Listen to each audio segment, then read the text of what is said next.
প্রিয় বন্ধুরা, আসসালামু আলাইকুম। এই ভিডিওতে আমি অষ্টম অধ্যায়ের সৃজনশীল অংশের সমাধান দেব এবং এটা হচ্ছে পার্ট 3 অর্থাৎ সর্বশেষ অর্থাৎ শেষ পর্ব। এর আগে আমি পার্ট 1 এবং পার্ট 2 ভিডিও সমাধান দিয়ে দিয়েছি। তোমরা যারা দেখো নাই এই ভিডিও ডেসক্রিপশন বক্সে গেলে পেয়ে যাবা। চলো তাহলে শুরু করা যাক। 1 নম্বর প্রশ্ন, একটি বাঁশের 6 ভাগের 1 অংশ কাদায়, 3 ভাগের 1 অংশ পানিতে এবং বাকি অংশ পানির উপরে আছে। এবার ক নাম্বার প্রশ্নে বলা হয়েছে বাঁশটির মোট কত অংশ কাদায় ও পানিতে আছে। এখন আমরা ক নাম্বার প্রশ্নের সমাধান করব। ক নাম্বারটা হচ্ছে বাঁশটির মোট কত অংশ কাদায় ও পানিতে আছে। প্রশ্ন দেওয়া আছে 6 ভাগের 1 অংশ কাদায় এবং 3 ভাগের 1 অংশ পানিতে। তাহলে আমরা লিখব কাদায় ও পানিতে আছে সমান সমান 6 ভাগের 1 যোগ 3 ভাগের 1 অংশ। এবার 6 এবং 3 এর আমরা লসাগু নিব। 3 দিয়ে দিলে 3 দিয়ে গুণে 6, 3 একে 3, আর যাচ্ছে না, তাহলে 6 হচ্ছে, এই সবগুলা গুণ করে 6 হচ্ছে লসাগু। তাহলে 6 লসাগু, 6 একে 6, 1 যোগ 3 দিয়ে গুণে 6, 2 একে 2 সমান সমান নিচে 6 উপরে 3। এবার দেখো দেখি একটা বিষয়, সেটা হচ্ছে আমাদের এখানে লঘিষ্ঠ আকার করা যাচ্ছে, কাটাকাটি যাচ্ছে, তাহলে আমরা অবশ্যই লঘিষ্ঠ আকার করব। লঘিষ্ঠ আকার না করলে কিন্তু ভুল হবে। তাহলে 3 দিয়ে গুণে 6, তাহলে 2 নিচে বসবে, বড়টার পাশে বসবে এবং উপরে কিছু নাই, মানে উপরে একটা 1 আছে, তার মানে কত 2 ভাগের 1। তাহলে কাদায় ও পানিতে আছে একসাথে কত 2 ভাগের 1 অংশ। তাহলে এটাই হচ্ছে যে ক নাম্বার প্রশ্নের উত্তর। এখন আমি খ নাম্বার প্রশ্নে যাব। খ নাম্বার প্রশ্নে কি বলা হয়েছে দেখো দেখি। খ নাম্বার প্রশ্নে বলা হয়েছে, তোমরা একটু প্রশ্নটা পড়ো। হ্যাঁ, বাঁশটির কত অংশ পানির উপরে আছে। এখন পানির উপরে কত অংশ আছে এটার জন্য আমাদেরকে যেটা করতে হবে সেটা হচ্ছে আমরা বাঁশের সম্পূর্ণ অংশকে আমরা 1 অংশ ধরব। বাঁশের যদি আমরা সম্পূর্ণ অংশকে 1 অংশ ধরি এবং কাদায় এবং পানিতে আছে যে আমরা কতে পেয়েছিলাম 2 ভাগের 1 অংশ, তাহলে কাদায় এবং পানিতে যেটা আছে ওটা থেকে যদি আমরা যদি সম্পূর্ণ অংশ থেকে যদি কাদায় ও পানিতে যেটা আছে এটা বিয়োগ দিয়ে দেই, তাহলে আমাদের পানির উপরে কত অংশ আছে এটা বের হয়ে যাবে। তাহলে আমরা প্রথমেই লিখব ক হতে পাই কাদায় ও পানিতে আছে সমান কাদায় ও পানিতে আছে সমান সমান 2 ভাগের 1 অংশ। আচ্ছা, এদিকে তোমরা বাঁশটি লিখতে পারো, বাঁশটি কাদায় ও পানিতে আছে সমান। তারপর এবার আমরা লিখব মনে করি, এদিকে লিখতে পারো মনে করি সম্পূর্ণ অংশ, বাঁশটির সম্পূর্ণ অংশ সমান সমান 1। সুতরাং নিচে লিখবা তোমরা অবশ্যই। আচ্ছা, আমি লিখি পানির উপরে আছে সমান, সুতরাং বাঁশটি পানির উপরে আছে সমান সমান এই যে সম্পূর্ণ অংশ 1 থেকে আমরা ওই যে কাদায় ও পানিতে আছে 2 ভাগের 1 এটা বিয়োগ দিব, তাহলে এটা অংশ। তাহলে এখানে হর নাই, এদিকে হর আছে, তার মানে 1 যেটা আছে এটাই হচ্ছে লসাগু। তারপরে সরাসরি গুণ করে দিব 2 একে 2, 2 একে 2, 1 একে 1 সমান সমান 2 ভাগের 1 অংশ। তাহলে এই যে 2 ভাগের 1 অংশ এটা হচ্ছে পানির উপরে আছে। তাহলে উত্তর কত হলো? উত্তর হচ্ছে 2 ভাগের 1 অংশ পানির উপরে আছে। এবার আমরা গ নাম্বার প্রশ্নটা করব। গ নাম্বারে কি বলা হয়েছে একটু দেখো দেখি। গ নাম্বারে বলা হয়েছে যে বাঁশটির কোথায় সবচেয়ে বেশি অংশ পানি রয়েছে। তাহলে আমরা বাঁশের কাদায় আছে 6/1 দেওয়া আছে, 3/1 পানিতে আছে এটাও দেওয়া আছে, এবং পানির উপরে আছে যে আমরা এই যে এখনই বের করলাম 2/1 পানির উপরে আছে। তাহলে আমরা সরাসরি প্রথমত আমরা যেটা লিখবো সেটা হচ্ছে ক হতে পাই, খ হতে পাই, গ হতে পাই, এই যে ক থেকে এবং খ হতে যা পাই আমরা সবগুলা লিখে দিব আমরা এখানে, বা সরাসরি লিখতে পারো এদিকে কাদায় আছে, বা লিখতে পারো 3টি ভগ্নাংশ। তোমরা লিখতে একটু সহজ করে যদি বলি তাহলে 5টি, সহজ করেই লিখছি আমি, কাদায়, তারপর হচ্ছে কি পানিতে ও পানির উপরে আছে সমান সমান, বা যথাক্রমে দিয়ে লিখতে পারো 6/1, তারপর 3/1, তারপর হচ্ছে 2/1। এই 2/1 এটা আমরা গ হতে, এই যে খ হতে পেয়েছিলাম একটু আগে, পানির উপরে আছে সমান 2/1 বের করছি। এখন আমরা যেটা করব সেটা হচ্ছে সবচেয়ে বেশি অংশ পানি কোথায় আছে এটা বের করব। তাহলে সবচেয়ে বেশি অংশ পানি আছে কোথায়? এখানে ভগ্নাংশগুলোর মধ্যে যেটা সবচাইতে বড় সেটা হবে যে মানে ওই অংশেই সবচাইতে বেশি পানি আছে বলবো আমরা। এখন এখানে কোনটা সবচাইতে বড় এটা বের করার জন্য আমাদেরকে এগুলাকে সমহর করতে হবে। সমহর করার জন্য আমরা এখন লিখব 6 ভগ্নাংশগুলোর হর, ভগ্নাংশ গুলোর হর 6, 3 ও 2 এর লসাগু সমান সমান, লসাগু তোমরা যদি বের করো তাহলে 6 পাবা। তাহলে এখন এই যে 6, সুতরাং এবার আমরা এই 6 দিয়ে ভাগ দিব প্রথম যে হরটা আছে 6 সমান সমান আমরা পাচ্ছি কত? 1। তার মানে এই যে 1 দিয়ে এখন করব যে কি 6/1, সেটা এত বড় করে না, 6/1 সমান সমান এই যে উপরে 1 গুণন ওই যে 1 আছে 1, 6 গুণন 1 সমান সমান আমরা পাবো 6/1।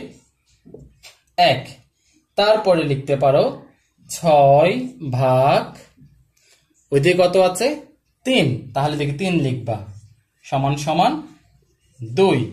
সুতরাং 3/1 সমান ওই যে 3/1 সমান সমান 3/1 গুণন 2 গুণন 2 সমান সমান এদিকে হচ্ছে 6, উপরে হচ্ছে 2। তারপর 6 ভাগ হচ্ছে কত 2 সমান সমান এদিকে থাকলো কত 3। সুতরাং 2/1 সমান সমান এটা থাকবে যেদিকে 2/1 গুণন 3 গুণন 3 সমান সমান 3 2 গুণে 6, 3 1 3। তাহলে এটাই হচ্ছে যে আমাদের সমহর করে ফেললাম। এবার সমহর করার পর এখন আমাদের যে কাজটা করতে হবে সেটা হচ্ছে কোনটা ছোট কোনটা বড় বের করা। এখন ছোট বড় বের করার জন্য আমাদেরকে একটা সূত্র জানা আছে। সূত্র বলতে বইতে একটা কথা দেওয়া আছে, যদি ভগ্নাংশগুলোর হর যদি একই হয় তবে যে ভগ্নাংশটির লব বড় সেই ভগ্নাংশটি বড়। অর্থাৎ হরগুলো একই হলে যে ভগ্নাংশের লব বড় সেই ভগ্নাংশটি অবশ্যই বড়। তোমরা এই কথাটা লেখার পর এখানে যেহেতু আমার জায়গা এখন নাই, নিচে হচ্ছে 6/1 দিকে 6/3 আসলো, 3/2 আসলো। আচ্ছা নিচে একটু দেখা যাচ্ছে না মনে হয়, আমি একটু দেখা যায় মতো করে দেই।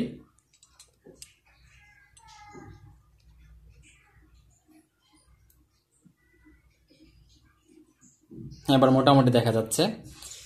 হ্যাঁ, তাহলে 2/1 সমান সমান এই যে করলাম 6/3 পেলাম। এখন ওই যে আমরা একটা কথা জানি, ভগ্নাংশগুলোর হরগুলো যদি একই হয় যে ভগ্নাংশের লব বড় সেই ভগ্নাংশটি অবশ্যই বড়।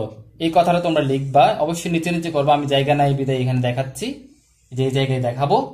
তাহলে যেহেতু এখানে ভগ্নাংশগুলোর লব, এই যে যেহেতু, আচ্ছা এই কলমটা ডিস্টার্ব দিচ্ছে, যেহেতু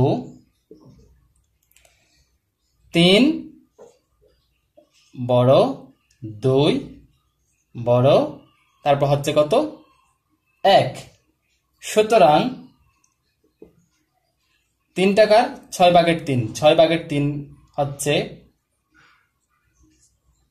বড়, তারপর 2 টাকার 6/2, তারপর হচ্ছে 6/1, অর্থাৎ দিয়ে লিখতে পারো এদিকে 6/3 মানে হচ্ছে 2/1 বড়, তারপর হচ্ছে 3/1 বড়, তারপর হচ্ছে কত 6/1।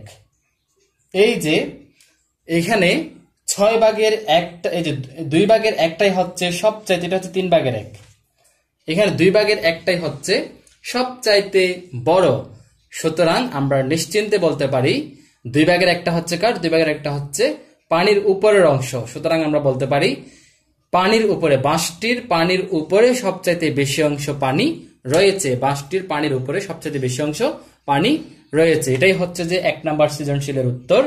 তোমরা আশা করি বুঝতে পেরেছো। যদি কোনো অসুবিধা হয় আমাকে কমেন্ট বক্সে জানাতে পারো। এবার আমি 2 নাম্বার সৃজনশীল প্রশ্নে যাব। এবার 2 নাম্বার সৃজনশীল প্রশ্ন, আবুল মিয়া তার বাগানের 2/1 অংশে বেগুন, 4/1 অংশে টমেটো এবং 5/1 অংশে শাক চাষ করলেন, বাকি অংশ ফাঁকা রইল। এবার ক নাম্বার প্রশ্নে বলা হয়েছে আবুল মিয়া জমির কত অংশে চাষ করলেন। এখন আমরা ক নাম্বার প্রশ্নটা করব, জমির কত অংশে চাষ করলো এটা বের করব। বের করার জন্য কি করতে হবে, যা আছে সবগুলা যোগ করতে হবে। সুতরাং আমরা লিখব মোট চাষ করলেন সমান সমান কত, প্রথমে আছে মনে করো যে 2/1, তারপর আছে যে 4/1, তারপর আছে যে 5/1, 5/1, এদিকে অংশ লিখতে হবে। তারপর আবার আমরা 2, 4, 5 লসাগু বের করব। লসাগু কত কিন্তু একদম সহজভাবে জানা যায়, আমি তারপর তোমাদেরকে করে দেখাচ্ছি।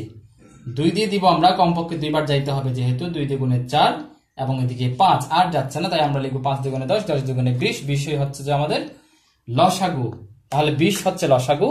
20 যদি লসাগু হয় নিচে আমরা 20 লিখবো, উপরে যে 10 দিয়ে গুণে 20, 10 একে 10 যোগ 4 5 20, 5 একে 5, 5 4 5 20, তারপরে 4 একে 4 অংশ সমান সমান নিচে থাকলো 20, উপরে হচ্ছে 10 5 15, 4 হচ্ছে 19, তাহলে 20/19 অংশে তিনি চাষ করলেন। এটাই হচ্ছে যে মোট কত অংশ চাষ করলেন, এটার উত্তর হচ্ছে এটা। এবার আমি খ নাম্বার প্রশ্নে যাব। খ নাম্বার প্রশ্নে কি লিখছে একটু পরে দেখো দেখি তোমরা, যে জমিটি কত অংশ ফাঁকা রইল। ফাঁকা রইল কত অংশ, এটা আমরা কেমনে বের করব। মোট অংশ ধরবো যে আমরা অবশ্যই 1 অংশ, এবং এই যে একটু আগে পেলাম মোট চাষ করলেন কত, 20/19 অংশ আসছিল। তাহলে আমরা ফাঁকা রইলে খুব সহজেই বের করতে পারি, ক হতে পাই মোট চাষ করলেন, আবুল মিয়া মোট চাষ করলেন, মোট চাষ করলেন সমান সমান 20/19 অংশ। এবার আমরা লিখবো যে মনে করি সম্পূর্ণ অংশ সমান সমান কত দিব আমরা, 1। সুতরাং জমিটি ফাঁকা রইল সমান সমান, জমিটি ফাঁকা রইল সমান সমান আমরা কি দিব, 1 থেকে ওই যে 20/19 মোট অংশ চাষ করছে এটা বিয়োগ দিব। বিয়োগ দেওয়ার জন্য 20 যেহেতু একটাই হর, এই 20 দিয়ে দিব। তাহলে আবার সরাসরি গুণ দিব, 20 একে 20, এদিকে 1 19 সমান সমান কত হয়, আমি যদি এটা এদিকে লিখি তাহলে 20/20 থেকে 19 চলে গেলে 1। তাহলে এই যে 20/1 এটা কি আর লঘিষ্ঠ করার কোনো সুযোগ নাই, তাহলে এই যে 20/1 অংশই হচ্ছে ফাঁকা রইল। তাহলে এটা হচ্ছে খ নাম্বার প্রশ্নের উত্তর। এবার আমি গ নাম্বার প্রশ্নে যাব। গ নাম্বার প্রশ্নে কি লেখা হয়েছে একটু দেখো দেখি তোমরা। গ নাম্বার প্রশ্নে বলা হয়েছে জমিতে, এই যে জমিতে বেগুন ও শাক চাষ করলেন মোট কত অংশে। অর্থাৎ আমরা জাস্ট বেগুন এবং শাক চাষ করলেন মোট কত অংশটা যোগ করে দিলেই বের হয়ে আসবে উত্তর। তার মানে জমিতে যে বেগুন চাষ করলেন আবুল মিয়া, আমরা লিখবো সরাসরি বেগুন চাষ করলেন সমান সমান কত, 2/1 অংশ। তারপর শাক বলছে, শাক হচ্ছে 5/1 অংশ। শাক চাষ করলেন সমান সমান 5/1 অংশ। এবার আমরা লিখব মোট চাষ করলেন সমান সমান, মোট চাষ করলেন সমান সমান 2/1 যোগ 5/1। এটা একটু আমি তোমরা একটু বুঝে নিও, এই যে 5/1 এটা আমি ভালো করে লিখি। এদিকে হচ্ছে 5, এই যে এটা আমরা যোগ করবো অবশ্যই, যেহেতু মোট কত অংশে বলা হয়েছে এই জন্য আমরা এই দুটা যোগ করব। খুবই সহজ, 5 এবং 2 এর লসাগু নিয়ে 5 দ্বিগুণে 10, তারপরে এই যে 5 দ্বিগুণে 10, 5 একে 5 যোগ 5 দ্বিগুণে 10, 2 আছে 2 একে 2 সমান সমান নিচে থাকলো 10, উপরে 5 এবং 2 হচ্ছে 7। এই যে এটাই হচ্ছে কি কত অংশে মোট চাষ করলেন, হচ্ছে এটা যে 10/7 অংশে মোট চাষ করে, যে বেগুন চাষ করলেন 2/1, শাক চাষ করলেন 5/1, 5 এবং 2 লসাগু 10, 5 এবং 2 7, তাহলে 10/7। এবং এটাকে যদি লঘিষ্ঠতে নেওয়া সম্ভব হতো আমরা অবশ্যই লঘিষ্ঠতে নিতাম, যেহেতু আর সম্ভব না তাই আমরা আর নেব না। তাহলে এটাই হচ্ছে উত্তর। এবং 2 নম্বর সৃজনশীল প্রশ্নটাও তোমরা আশা করি খুব ভালো করে বুঝে নিয়েছো। তাহলে এই হলো 2টি সৃজনশীল প্রশ্ন। এবং এর আগে আমি যে 2টি অংশ দিয়েছি অষ্টম অধ্যায়ের পার্ট 1 এবং পার্ট 2, তোমরা আশা করি এগুলো দেখে নিয়েছো, বা দেখে না থাকলে এখনই গিয়ে ডেসক্রিপশন বক্স থেকে ভিডিওগুলো দেখে নিবা। আশা করি তোমরা অষ্টম অধ্যায় থেকে যদি যে কোনো প্রকার সৃজনশীল দেয় তোমরা উত্তর অবশ্যই উত্তর লিখতে পারবা, সমাধান করতে পারবা। ভালো থেকো, সুস্থ থেকো, দেখা হবে পরের ভিডিওতে। আল্লাহ হাফেজ।